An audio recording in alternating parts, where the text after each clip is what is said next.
geldik ama mecburiyetten geldik, sormayın. Nasıl diyorsunuz? Türkçe menüde var. Aşkım, Darwin'in atasını buldum. Çiğdeksin başı. Berlin'in göbeğinde, Avrupa'nın orta yerinde Simit Sarayı bulduk. Dostlar, Berlin Duvarı'nın gerçek hattının olduğu burada Atatürk'ün odası da varmış. Vakti zamanında Osmanlı İmparatorluğu çok entelektüel, iş bilen insanların, hatta nasıl size söyleyeyim,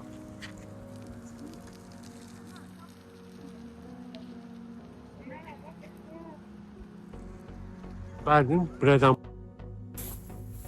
Selam arkadaşlar. Günaydın. Viyana'ya gidiyoruz.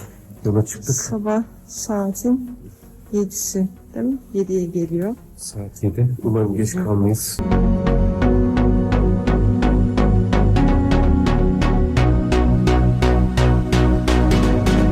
Berlin Havaalanı'na inmiş bulunmaktayız. Buradaki geçişten, pasaport geçişinden sonra havaalanından çıkıyoruz. Dostlar, Berlin'e geldik ama mecburiyetten geldik, sormayın. Başımıza geleni. Biz önce Viyana'ya gitmek için yol aldık. Zaten sabah evden çıkarken çekimlerde belki yerleştirdim. Viyana'ya gidiyoruz diye söyledim. Ancak kar nedeniyle uçağın iptal olduğunu söylediler bize. Diğer uçaklar Diğer uçaklar da iptal. Acet de iptal. Onlar da mecbur artık şey gibi oldu. Yıllar önce Yılmaz Erdoğan'ın bir tiyatrosu vardı. Hatırlar mısınız? Otogargara diye. Bir yolcu gelir otogarda İstanbul Ankara'ya bilet arar. Ama bilet bulamaz. Abi Kayseri vereyim der. Kayseri'ye de bulamaz. Adana vereyim. Adana'da yok. Urfa'ya vereyim. En son Afyon'da Askale'ye vereyim der. Bizimki de o hesap oldu. Oraya yok. Buraya yok. Neyse Berlin. Hadi Berlin'e gidelim. Berlin'e geldik. Bakalım neler yaşayacağız. Sizle birlikte onu da söyleyelim. Pegasus normalde hani İkiletmedi canım. hiç ikiletmedi ve Direkt Berlin'i kesti. Nereye istiyorsanız vereyim dedi. Evet, direkt o biletlerimizi aynı şekilde hiçbir ücret talep etmeden Berlin'in elinde. Berlin biletlerimizi verdi. Ben 20 yılı geçti, hatta bu havaalanı böyle değil, yenilenmiş bu havaalanı. 20 yıl geçip bir zaman önce Berlin'e gelmiştim. Yine yeniden Berlin'de Almanya'dayız dostlar. Bakalım neler yaşayacağız. Haydi Berlin'e gidelim.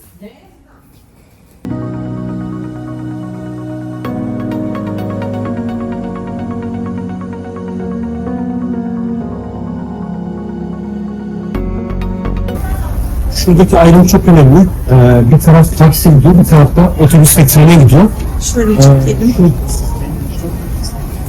Şuraya kaçırıyoruz. Burası taksi terminali. Burası da toplu taşıma terminali. Taksi gidiyoruz. Buradan çıkalım.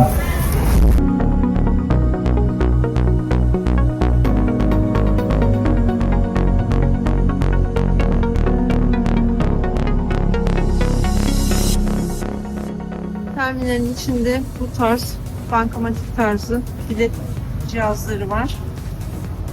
Şimdi bunlardan Türkçe de var.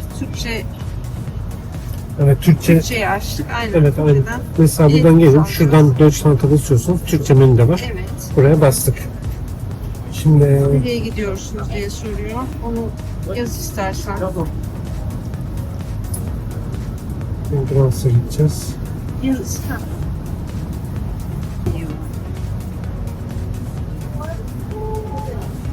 Neredesin? Jet lag olmuyor. Şurada. Heh, bir Tek gibi.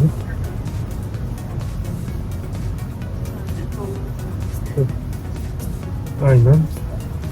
10 euro. Tamam. Otelimize ulaşmak için 5 euro, 2 kişi 10 euro.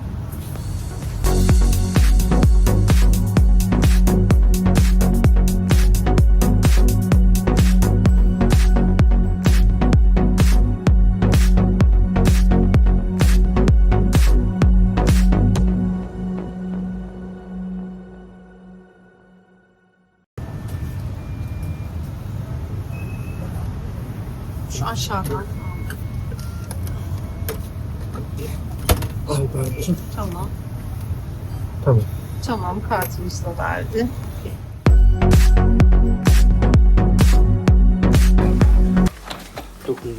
Evet.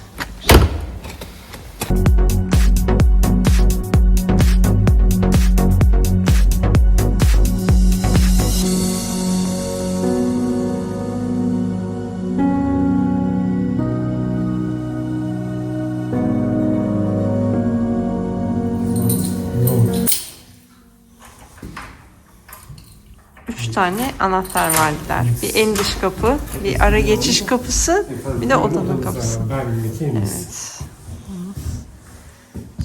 Evet. Will 7 Otel. Büyük bir avluya bakıyor. Will 7 Otel. Aynen. Şu dışarısı, resepsiyon karşı tarafta.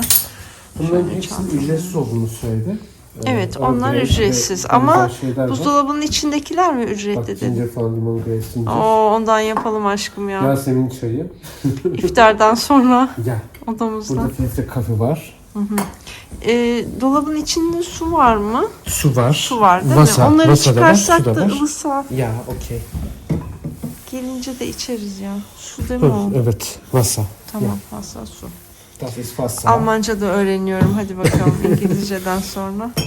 Yıllar oldu. Suları çıkar sadece. Heh. Ya alles klar. Onlar ılısın. Onları çıkınca Das alte ödeyeceğiz. Wasser. Onlar ücretli. Buzdolabının içindekiler ücretli. Şu dışarıdaki masadakiler ya, ücretsiz ya, değil mi? ya. Aynen. 2,5. Su 2,5 euro. Tamam. Ama eskiden Almanya'da çeşme suları da içiliyordu. Bilmiyorum şu an içiliyor mu? Ha, onu bir keşke soralım ya. sorsaydık. Evet, Aha. unuttuk. Bunun teması Odamız tekrar şöyle. Bayağı geniş, ferah bir odaymış ya. Gayet de temiz görünüyor. Lavabo, banyo burası. Evet, lavabo, banyo da var. Ben beğendim. Sen ne Ben de diyorsun? beğendim. Çok temiz. Güzel ya. Baksana. Evet. Çok temiz. Yok güzel. Hakikaten güzel. Eski bina ama çok güzel modernize etmişler. Evet. Yani. Hem o eski bir doğasını korumuş, eski dokusunu korumuş.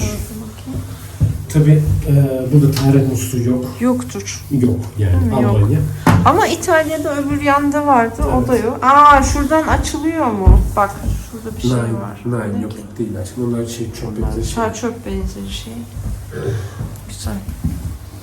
Güzel. Havlular bile bayağı temiz Bak görünüyor. burada değerli eşyaları koymak için bunu kullanabilirsin. Sonra kilitleyip Çok gidebilirsin. orijinal şeyler şey yapmış. Eski Alman şeylerinden. Şu O açılmıyor galiba açılmıyor. sanki. Bir tarafı açıldı. Ha, yok, Açıldı. açıldı. Ha. İyi, buraya asarız montu Evet, evet. falan. Hafiften yerleşelim artık. Evet, yerleşelim aşkım. Hemen temizliğine şeyine bakıyorum da gayet de temiz görünüyor hakikaten. Dostlar Berlin'de Doğa Tarihi Müzesi'ne geldik. Burada dünyanın en büyük dinozor iskeletlerinden bir tanesi var. Ve de burada. Oldukça ihtişamlı.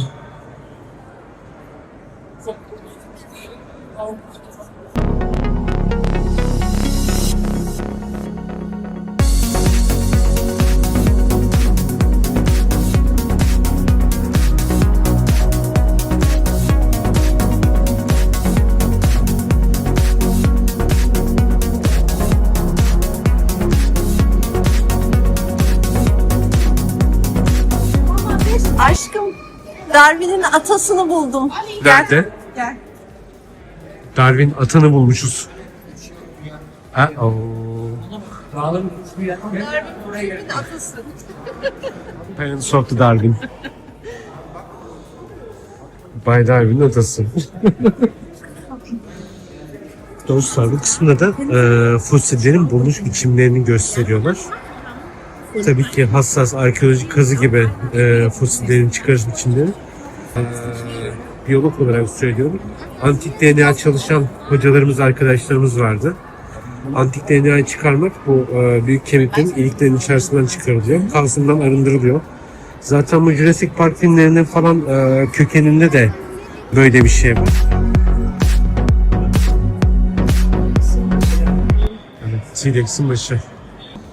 Dostlar biyoloji eğitimi görmüş arkadaşlarımız çok iyi bilirler. Atın evrimi denilen bir şey var.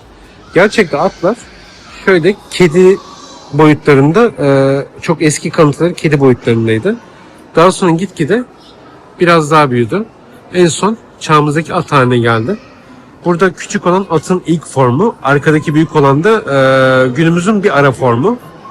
Atın evrimi bu şekilde oldu.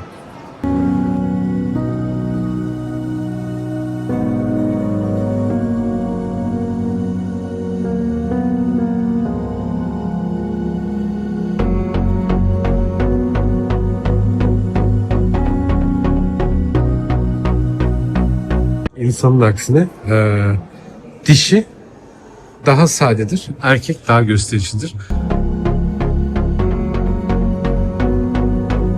Buradan Patoloji laboratuvarında çalışan arkadaşlara sesleniyorum.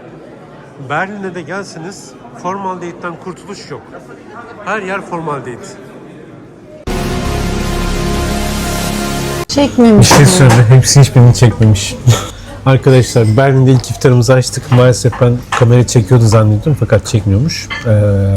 Şimdi çekiyor mu? Şimdi şu an çekiyor, evet. Tamam. Berlin'de ilk iftarımızı açtık. Olur öyle şeyler. O kadar yol geldik. Orucuz bir taraftan. Evet. Berlin'de açtık orucumuzu. Evet. Bir Çok de normal. söylediğim gibi bir sürü aksilikle karşılaştık. Bir yana gidecekken kendimizi Berlin'de bulduk. Öyle Olsun, bir güzel durum oldu ama gene de. Biz şu an otantik bir uzak doğu restoranındayız. Berlin'de böyle bir yer bulduk. Hani ben ürünlerini sordum. Ürünlerimizin hiçbirinde domuz eti yok dedi. Evet, Helal olduğunu özellikle söyledi. onu söyledik. Evet, özellikle onu söyledik. İlk ben bir tavuklu çorba söyledim. Tabakları çok dolu geliyor arkadaşlar. 11 euro civarında bu tabak. Beraber işte bir steak tabağı söyledim. O birazdan gelecek. Sema'ya da bir chicken tavuk tabağı söyledik. O da birazdan gelecek. Puanı yüksek bir restoran. Zaten müşteri kitlesinden de belli. Şey ağır ama. Fazla maydanoz var. Bir de şey var. Taze yeşil soğan var. Evet, taze yeşil soğan, maydanoz koymuşlar. Maydanoz koymuş. Ya uzak doğular böyle her şeyi pişirmiyorlar zaten. Ama gene bence yansal. Ama biz mesela hani maydanoz kurusu hani çorbalara atıyoruz ama mesela taze yeşil soğanı, taze soğanı mesela yemeğin içine atmıyor. Şu acı biberin tadına bakmak istiyorum. Wow! Aşkım yemeseydin keşke. Recep İvedik'teki gibi olmasın. Çok pis çarptı ama. Ama harika bir acı. Ya Tavsiye ben de ederim. yemek istiyorum da. Peki de diğerlerini okey. istiyor musun? Have the chicken romp Chicken, Thank you. steak, steak. yes, okay. Yeah. Good, thank you. Bayağı her şey var ya. Sebzesinden tut tavuğuna kadar her şey Vallahi koymuşlar. Tabak efsane arkadaşlar. Efsane, evet. Uzak doğular şu pilav işini beceremiyor ya. Çok lapa gibi oluyor pilavları. Ama pişmemesinden iyiydi. Evet. İtalya'da sen pişmemiş makarna yemiştin mi? Evet. Bak bu dipte Almanların meşhur avcı sosu var. Çok seviyorum şu sosu. Şu sosa tavuğunu batırıp yesene şuna. Altındaki. Avrupa'daki restoranlarda şöyle bir şey var. İnsanlar her düğmeye basıyor. Neye basıyor? Her düğmeye basıyor. Bak tabağında çıtır var. Portakal var. Sebze var. Et var. Karbonhidrat var. Protein var, her şey var. Evet. Her düğmeye basmışlar yani. Şeyi çok üzülüyorum. Bizim memleketimizde böyle kaliteli et bulamıyoruz. Çok zor. Evet. Avrupa Birliği'nin zaten en çok özendiği noktası bu gıda konusunda çok hassaslar. Biz su söyledik ama Berlin'deki suyu çeşme sularını içebiliyorsunuz dostlar. Haberiniz olsun. İlla ki işte restoranlarda su içeceksiniz diye bir şey yok. Şehirdeki çeşitli noktalardan su da içebiliyorsunuz.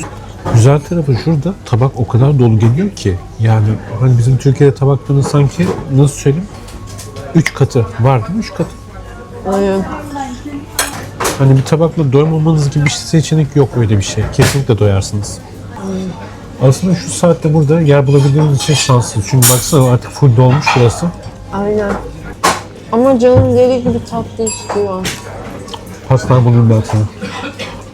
Bu yorucu koşturmalı günün sonunda güzel bir yemekle. Evet. Ay hakikaten İyi ya. doyurucuydu ya.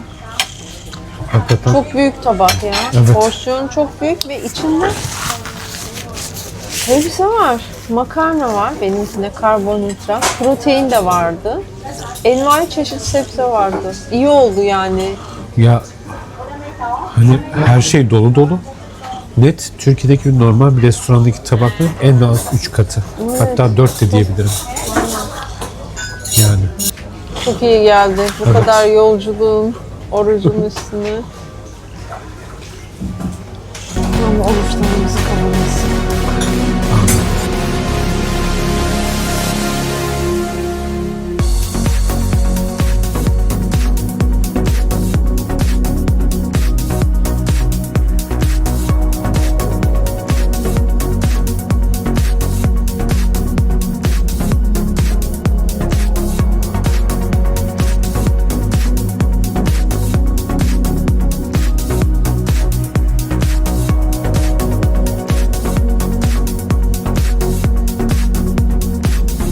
Berlin Brandenburg geçidi.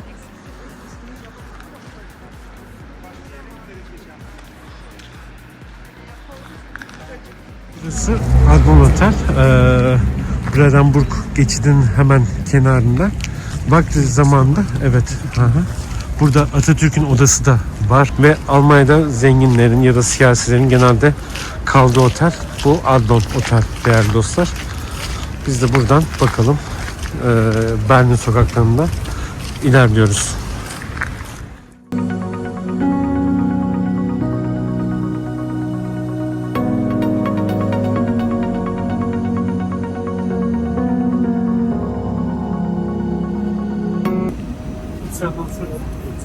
Tamam. Bundan sonraki de mi bizim bineceğimiz? Zaten şu standların personeliydi. Bir şey söyleyeyim. Prag'dan geliyoruz sen biliyor musun? Ciddi misin? Bırak. Bizim otobüslere bindiğimiz yerde zaten üstüne tren istasyonu vardı. Orada. Bu direkten, Prag'dan. Oradan bir trenlerle bundan gelebilirdik Berlin'e kadar ama biz Viyana'ya gitmeyi tercih etmiştik. Burası Berlin Designer Outlet MacArthur. Avrupa'nın her yerinde bu outletler çok yaygın. Şimdi Türkiye'de fiyatları karşılaştıracağız. Bir fiyatlarına bakacağız alışveriş merkezinin. Bizde birçok zaten forumlar var ya da benzer alışveriş merkezleri var. Onların bizdekiler biraz taklit. Onun bir benzeri buradaki alışveriş merkezleri. Avrupa'nın her yerinde MacArthur yaygın. Biz İtalya'da da gördük. Viyana'da da var. Pandur, Viyana'daki. Buradaki de farklı bir outlet. Bütün ünlü markalar burada var. Ve büyük de bir outlet merkezi burası. Muhtemelen bayağı bir gezmemiz zaman olacak ama her yeri gezemeyeceğiz tabii ki. İhtiyacımız olan yerlere bakacağız. Sonra görüşürüz dostlar.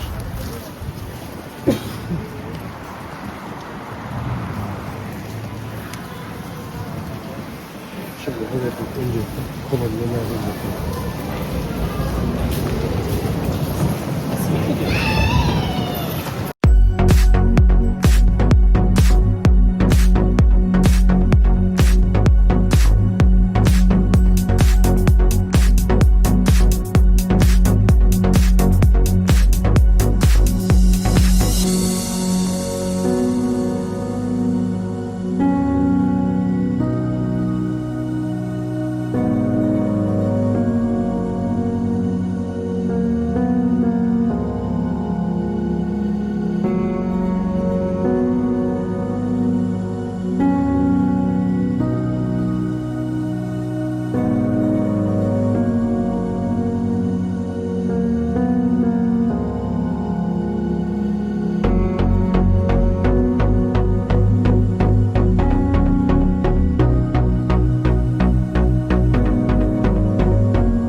Oscar çekemeyeceğim.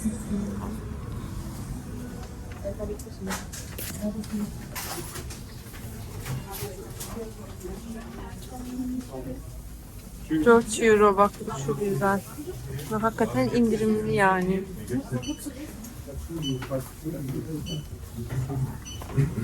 Bunlar yağlar mı? Kremler sanırım, evet. Aşkım burası bayağı indirimli.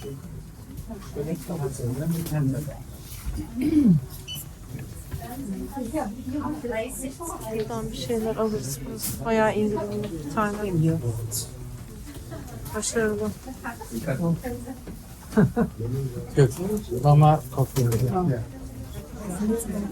Bayağı başarılı. Paketler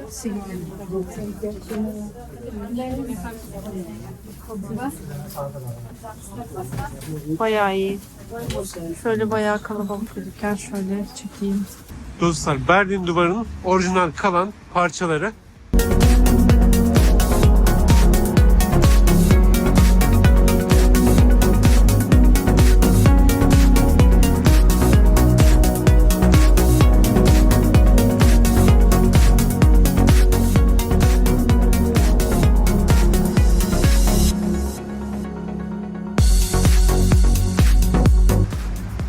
Deutsche Bank'ta şey zaten. Buranın devlet Ya. bir olarak. Aynen, Deutsche Bahn. Potsdamer Platz. Berlin Duvarı'nın son kalan parçaları. Vay be. Acaba ne taraf? Bu taraf mı Rusya'ydı, öbür taraf mı Rusya'ydı? Rusya her zaman bu tarafa oluyor. Bu taraf değil mi? Aynen, aynen. O zaman bu taraf biz Rus topraklarını dedik. Tam emin değilim ama. He. Yeri sınır buradan başlıyor. Ha. Yok. Buradan değil. Belki hani orayı bıraktıklarına göre... Gösterdik burası değil. Ha, göstermedik. Gerçek yeri burası değil Berlin Duvarı'nın. Sınırın olduğu yerde şöyle kaçmak olmuş. İşte.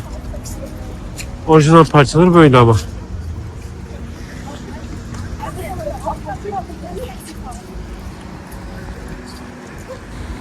Dostlar, Berlin Duvarı'nın gerçek hattının olduğu yer bu şekilde giden yolun ortasındaki deforme alanlar.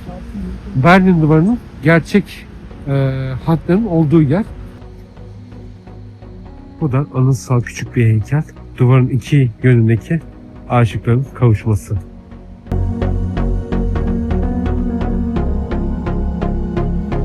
Her yerde duvar var bak. Burada da karşına şey yapıyor. Bence bu parkı tasarlayanlar bu duvarları karşına çıkararak, evet, duvarların ne kadar rahatsız edici olabileceğini göstermeye çalışıyorlar.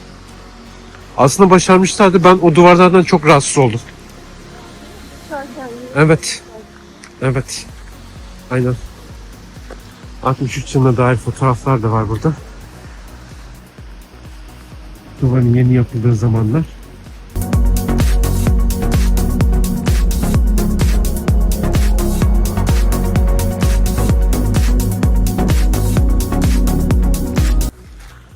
Evet. Duvarın geri kalanı burada işte. Evet. Aynen. Aynen. Karşı zaten Berlin duvar anıtı yazıyor. Karşı duvarda. Oraya bir bakalım. Burada Bernaustrasse.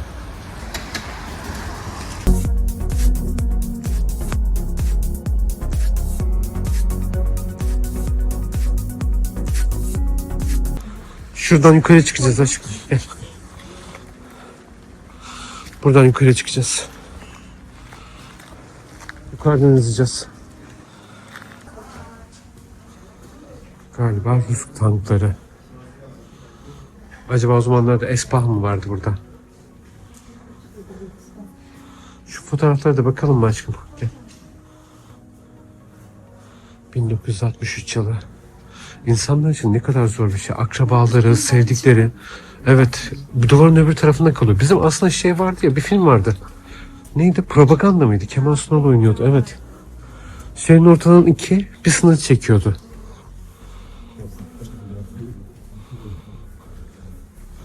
Düşünsene, çok rahatsız edici bir şey. Gerçekten çok rahat. Evet. Belki de iki kardeşi, iki kuzendi. Bayağı bir çıkacağız ya. Hakikaten bir askeri kuleye çıkıyormuş gibi hissettim kendimi. hani atmosferle insanlar o günü yaşatmaya çalışmışlar. Geçtiğimiz parkta duvarlar çok rahatsız edici. Burada 2. Dünya Savaşı'ndan sanki 2. Dünya Savaşı'ndan eseri çıkıyormuşuz gibi hissettiren bir kule. Bu çok rahatsız edici. Resmen o rahatsızlık hissini vermeye çalışmışlar bizlere. Hiç konforlu bir çıkma değil, söyleyeyim. Merdivenler yani. Bu arada Almanya eski Almanya değil. Eskiden bu şekilde çamurlu yerler göremezdiniz burada. Almanya'ya ne oldu ben de bilmiyorum. Artık her yer çamur. Şehir merkezi de böyle, metrolar böyle. Her yer çamur. Sona geldik.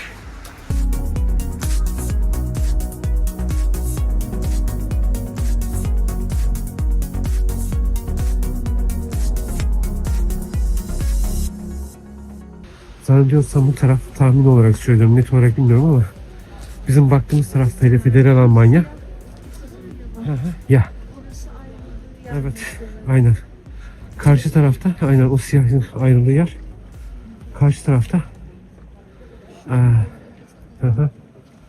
Evet. Orada bak duvarın devamı da var. Aynen bak, aşkım orada duvarın devamı da var zaten. Evet. Yani. Burada da galiba zannedersem bu taraf Federal Almanya'ya ait.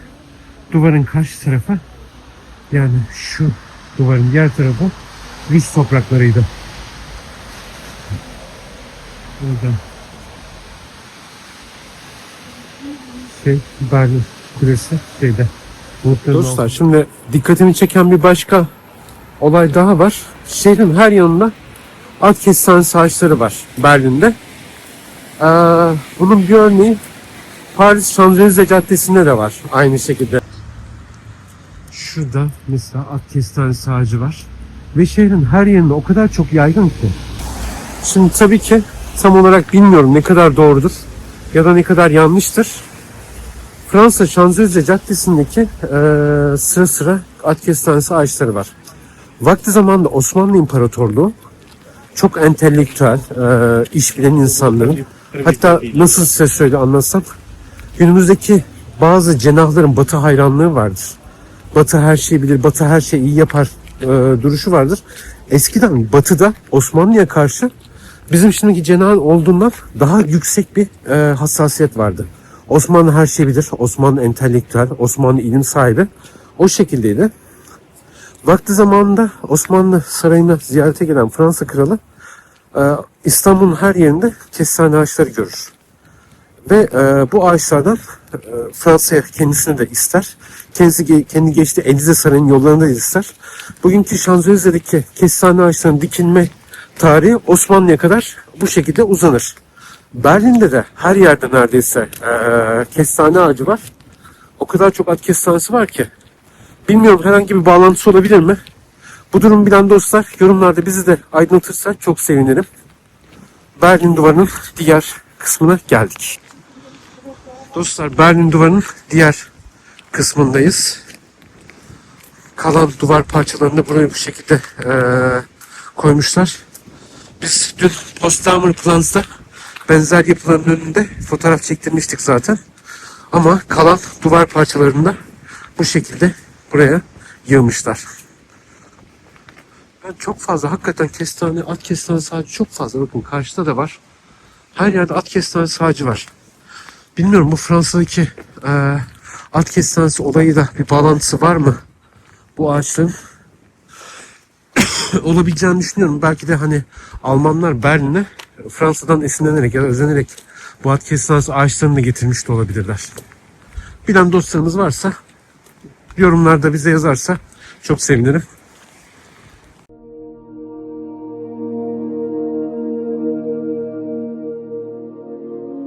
Dostlar Alsancak Simit Sarayı'ndayız. Berlin'in göbeğinde, Avrupa'nın orta yerinde Simit Sarayı bulduk. Alsancak Simit Sarayı. Fiyatları böyle. Simit 1,5 euro. 2,50 poğaça. Valla sanki şey gibi hissettiriyor. Türkiye Avrupa Birliği'ne girdi de Euro'ya da geçtik. Bakıyoruz. İşte. Hakikaten kol böreği var ya. Şu böreği var, kol böreği var. Hakikaten Alsancak Simit Sarayı. Burası da baya iyi kalabalık bir mekan. Çok şey yapılan, hani tercih edilen bir nokta belli yani her halinden. Baya tercih edilen bir nokta. Güzel kahvaltılıklar var. Dışarıda şöyle bir kilise var, onun köşesinde. Daha sonra hangi adreste olduğunu yazarım ben size. Şuralara bir yerlere iliştiririm. Durum böyle dostlar. Size bir taraftan geçelim, dar olmaz. Tamam. Var ya orada. Berlin'de Şeref'le de buluştuk. Aynen YouTube'da yayınlayacağım bunu. Burası Kendimizle daha hiç bilmiyorum. Yahudi anıtı. Zaten turistler yürür böyle yerde. Yani yükseklikler var. Afyon'a gel, belki Afyon'a geldiğinde senin de hiç, benim de hiç yürümediğim yerlerde sen yürüyeceksin. Yahudi anıtıymış dostlar. Soykırım anıtı burası.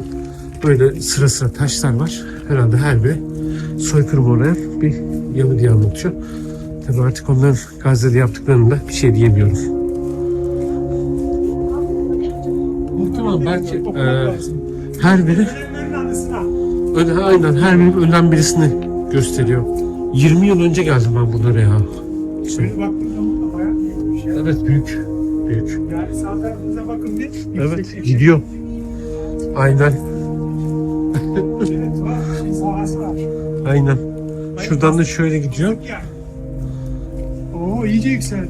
Evet. Evet. Hadi senin oraya gelin. Aynen labirent gibi burada birbirimizi kaybetsek çok zor. Yani. Evet ya.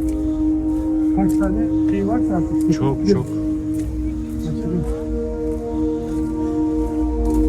Hani bir yükseklik olsa da yukarı çıkılsa da hani Evet kaybettiyse görsem mümkün değil. Birbirimizi kaybetsek mümkün değil. bir uçtan çıkılacak hani. Evet. Sonuna geldik ama. O kadar Bu tarafta çok güzel bir şey var. güzel bir şey işte. O tarafta. Brandenburg Köprüsü işte oraya doğru gidiyor. Daha biraz François Plaz. François Meydanı. Biraz. Ha. Aynen Gelin, François gelin, Meydanı. gelin. Hadi oraya da gezin. Orada şey var. Dostlar Berlin'de bir Türk restoranı var. 61 köfte. Aha burası. Bugün Şeref sağ olsun bize buraya getirdi. Burada yiyeceğiz akşam yemeğini. 61 köfte.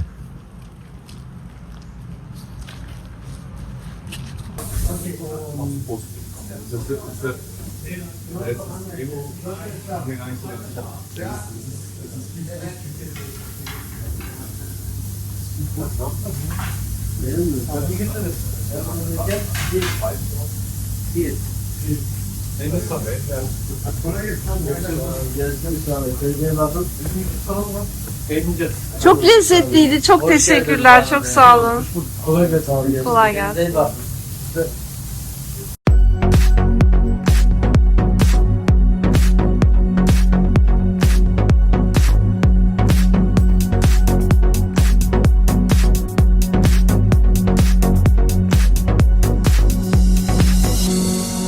Dostlar Berlin'de Cafe Dura isimli bir yere geldik. Gerçekten çok duygulandık ya. Aşırı duygulandık. Sema her iftardan sonra tatlı isteği doğar, tatlı yemek ister. Buraya geldik. Girişin başında ayetler yazıyordu. Kur'an-ı Kerim'den ayetler yazıyordu. Dikkatimizi çekti. Hadi girelim dedik. Çok tatlı bir Arap bir bayan işletiyor burayı. Hani biz böyle oruç açtık, hani bir şey tatlı bir şeyler yiyeceğiz deyince bize hurma getirdi. Çok sağ olsun. O kadar iyi bir insan ki gerçekten hani tavsiye ediyoruz Berlin'de. Cafe Dura kesinlikle tavsiye ediyoruz. Çok iyi bir yer. Çok lezzetli. Lezzetleri de harika. Çayı bergamotlu. Bergamotlu bir çay geldi. Hani orucun üzerine, iftarın üzerine yani bir şey de diyemiyorum. Mükemmel. Mükemmel demlenmiş yani. Evet. Alles wunderbar. Ondan sonra linkimizi aldık, çeşitli tatlıları aldık. Fiyatları da uygun. Dostlar Berlin'deyseniz ya da bir gün Berlin düşerse Cafe Dura şiddetle öneriyoruz.